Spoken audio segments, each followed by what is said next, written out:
This is The Trial Path by Zitkala-Ša. It was an autumn night on the plain. The smoke lapels of the cone-shaped teepee flapped gently in the breeze. From the low night sky, with its myriad fire points, a large bright star peeped in at the smoke hole of the wigwam between its fluttering lapels, down upon two Dakotas talking in the dark.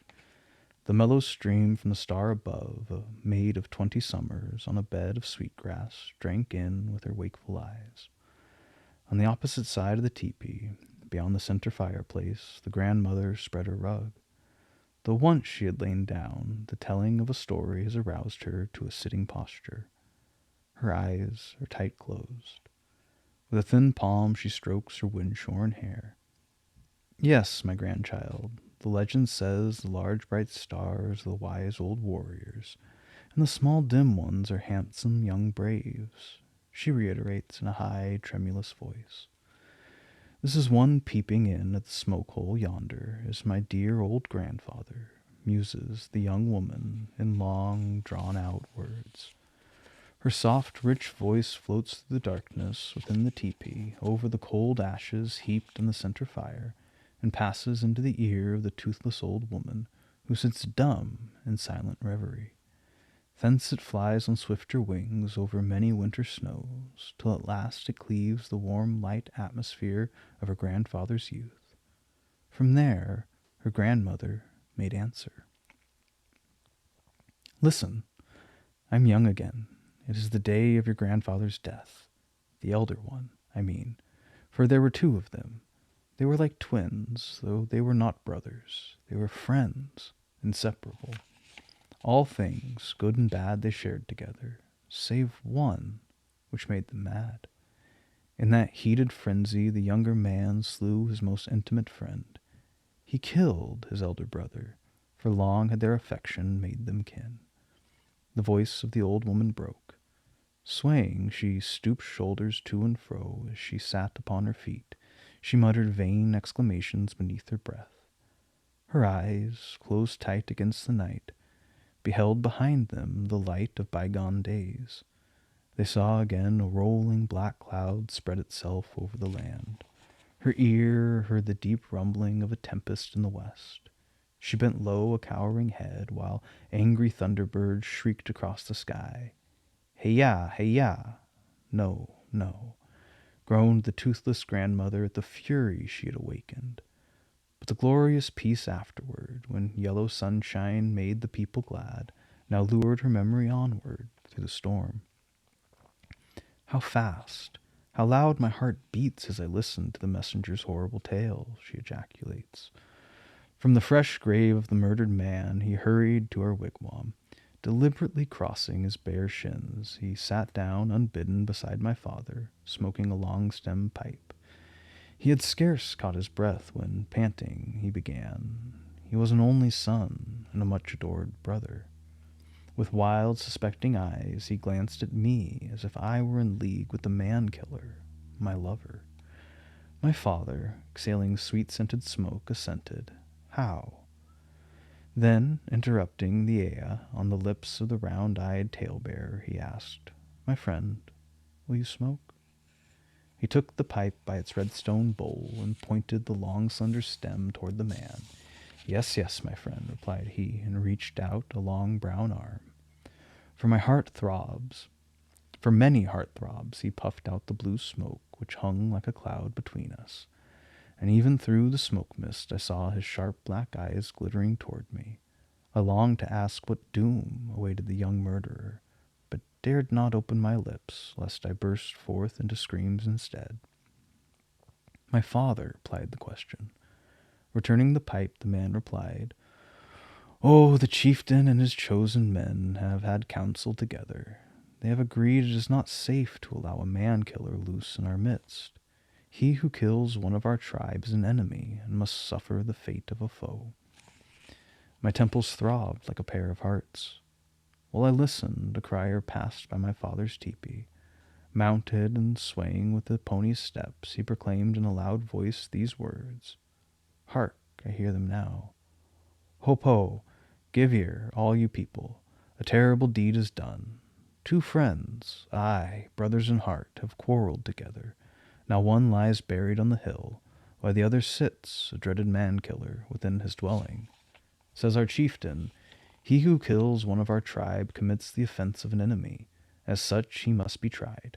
Let the father of the dead man choose the mode of torture or taking of life. He has suffered livid pain, and he alone can judge how great the punishment must be to avenge his wrong. It is done. Come, everyone, to witness the judgment of a father upon him who was once his son's best friend. A wild pony is now lassoed. The man-killer must mount and ride the ranting beast. Stand you all in two parallel lines from the center tepee of the bereaved family to the wigwam opposite in the great outer ring. Between you and the wide space is the given trial way. From the outer circle the rider must mount and guide this pony toward the center tepee.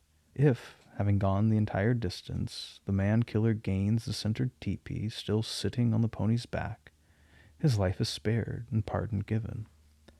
But should he fall, then he himself has chosen death. The crier's words now cease. A lull holds the village breathless. Then hurrying feet tear along, swish, swish, through the tall grass. Sobbing women hasten toward the trial way. The muffled groan of the round campground is unbearable, with my face hid in the folds of my blanket. I run with the crowd toward the open place in the outer circle of our village.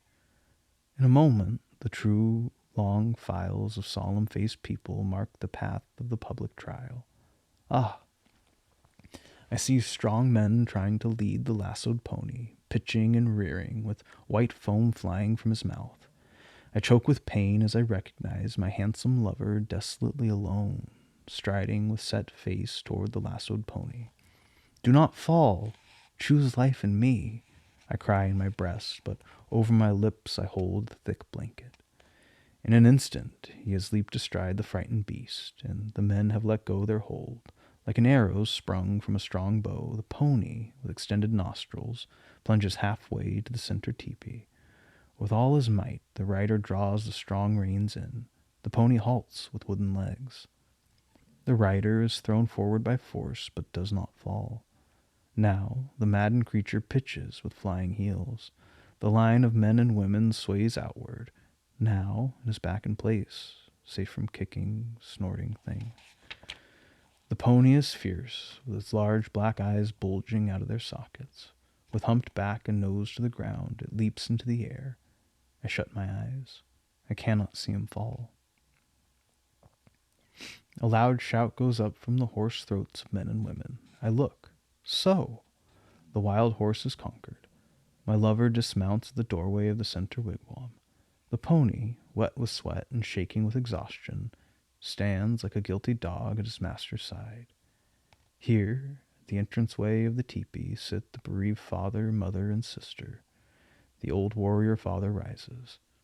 Stepping forward 2 long strides, he grasps the hand of the murderer of his only son. Holding it so the people can see, he cries with compassionate voice, "My son." A murmur of surprise sweeps like a puff of sudden wind along the lines. The mother, with swollen eyes, with her hair cut square to her shoulders, now rises.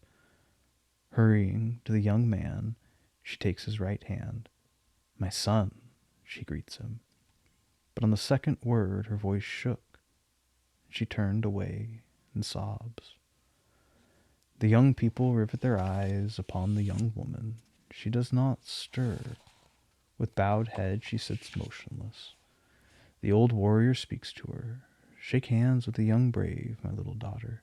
He was your brother's friend for many years. Now he must be both friend and brother to you." Hereupon the girl rises. Slowly reaching out her slender hand, she cries, with twitching lips, "My brother!" The trial ends. "Grandmother!" exploded the girl on the bed of sweetgrass. "Is this true?" "Tosh!" answered the grandmother, with a warmth in her voice. "It's all true. During the 15 winters of our wedded life, many ponies passed from our hands, but this little winner, Ohiesa, was a constant member of our family.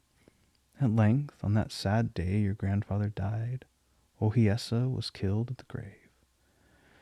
Though the various groups of stars which move across the sky, marking the passing of time, told how the night was in its zenith, the old Dakota woman ventured an explanation of the burial ceremony. My grandchild, I have scarce ever breathed the sacred knowledge in my heart. Tonight I must tell you one of them. Surely you're old enough to understand. Our wise medicine man said I did well to hasten Ohiesa after his master. Perchance on the journey along the ghost path your grandfather will weary, and in his heart wish for his pony. The creature, already bound on the spirit trail, will be drawn by that subtle wish. Together, master and beast will enter the next campground. The woman ceased her talking, but only the deep breathing of the girl broke the quiet, for now the night wind had lulled itself to sleep. Hinu, Hinu, asleep. I have been talking in the dark, unheard. I did wish the girl would plant in her heart the sacred tale, muttered she in a querulous voice. Nestling into her bed of sweet-scented grass, she dozed away into another dream. Still, the guardian star in the night sky beamed compassionately down upon the little teepee on the plain.